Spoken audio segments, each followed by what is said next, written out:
right, welcome back everybody, and I want to introduce Ed Breckenridge. Everybody here. Yay. Look at that. The audience goes crazy. Oh.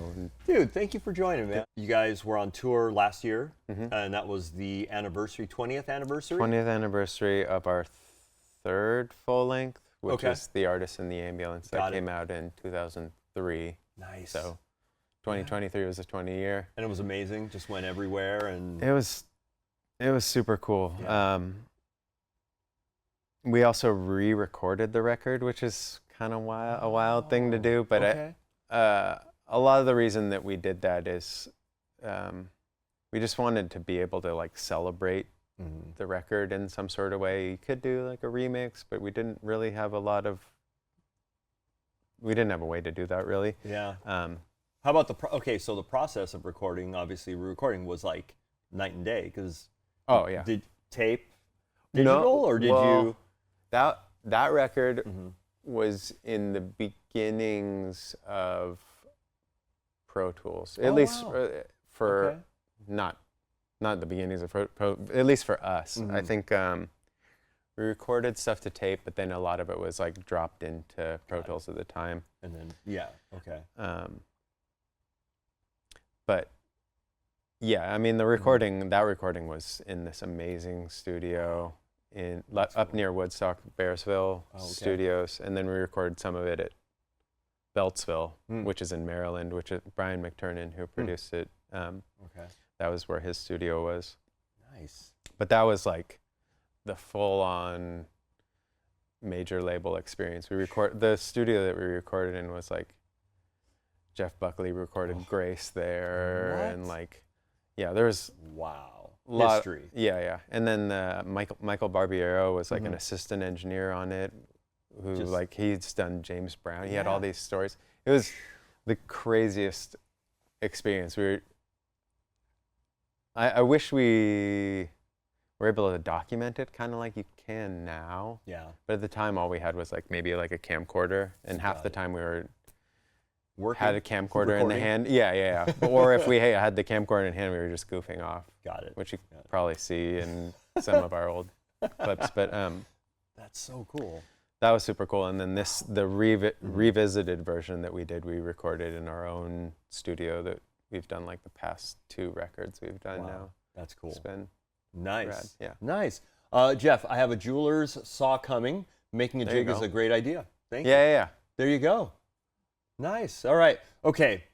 Let's talk about the basses. We could sit here and and geek out forever. Okay. So I'm going to grab this one, put that one. Okay, so that's the first one. So this is not the first one that ever was made, but that was the first one I had. Serial number 1. So this is the Gibson Grabber, and the kind of, I guess, the main focus point is this movable pickup. Yeah. Which is, I think they're the only ones. Maybe somebody else made, but there might be like an Alembic or something that had one at some point. I'm not entirely sure. So it's this pickup here, and Ed has it taped off just so it stays stationary. Just for touring. For touring, but the pickup can actually be moved closer to the neck and closer to the bridge. Right. And it's just gives you this. Yeah, as you move it closer to the bridge, you get a little bit more trebly, kind of brighter tones, and then as you move to the neck, it broadens, gets a little bit deeper, maybe a little bit louder. I don't know if it's like noticeable how much louder it gets. But, we've talked about, we had a show about pickups, talking about the proximity of the pickup. Like up here is obviously going to be a little more low end and bottom end, closer here. So it's really interesting that they came up with this movable pickup system. Now, without the tape, when you move it, does it stay pretty stationary, or does it? It would if it was newer. So there's so what it looks like underneath there is there's basically a rectangle that is routed out. It's just cut out. Okay. And that pickup is mounted on kind of like what would be like a pick guard that slides underneath the actual pick guard. And the thing that is adding the friction that will hold it in place is felt, at least on the originals. And that felt over time kind of degrades, and that's why I'll tape them off, because it won't stay in the position that I wanted to. But I got this one when I was recording in Beltsville, in Maryland. Another studio, a guy had 2 of them. Wow. And was this your first grabber? That was the first one that I got. Yeah, that's why I said first. Yeah, first. Sorry. Yeah. But it looks. I mean, it was of the grabbers that were being sold. The 2. This one was kind of messed up, and it has been refinished. So you can see right here, whoever finished it decided to put a stain just on the bevel. There we go. You can see. Yeah. Okay. It's interesting. But and then I added the badass bridge. And was it always strings through the body? Yeah, but I don't do that. Got it. Just because the badass bridge doesn't do. I could probably drill it out to do that, but I just haven't. But this is such a unique instrument, and before this, it was Gibson had like the EBO, the EB3, which were like almost SG body styles. Right. And then they come out with this just rad, big old huge body. Yeah. There's the Ripper, which is 2 pickups. The Ripper, yeah. But the same body style, right? Yeah. And then G3, which is 3 rail pickups. Got it. And so, attraction to this, what was? There's 2 bands that were like a huge inspiration to our band when we were starting out. One of them had recorded with Brian McTernan, who was the guy who had the studio in Maryland, and that band was called Cave-In. The bass player of Cave-In, who's no longer with us, Caleb Schofield. He could make one of these sound just amazing. Insane. I mean, he added like the perfect amount of gain to it, so it was like kind of compressed in a way that sounds really cool. He was playing really melodic bass lines with like ethereal guitars, which is super huge influence on what Thrice did or does. Yeah, and then there's another guy, Brian Cook, who's in a heavy band called Botch.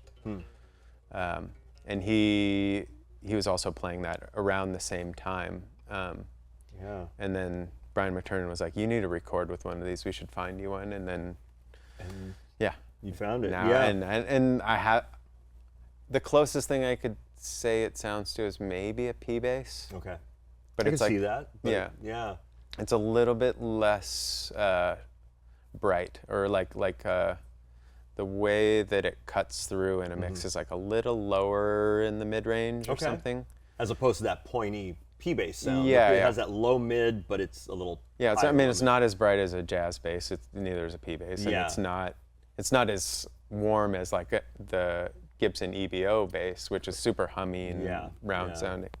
And I guess a guy named Bill Lawrence.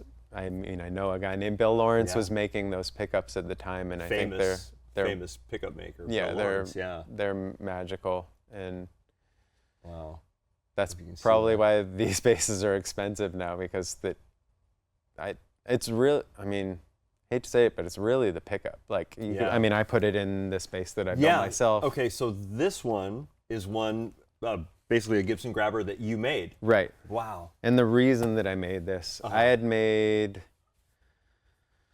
2 basses at the time. One that had an EVO pickup in it. I made a Telecaster style bass. Okay. That you can see.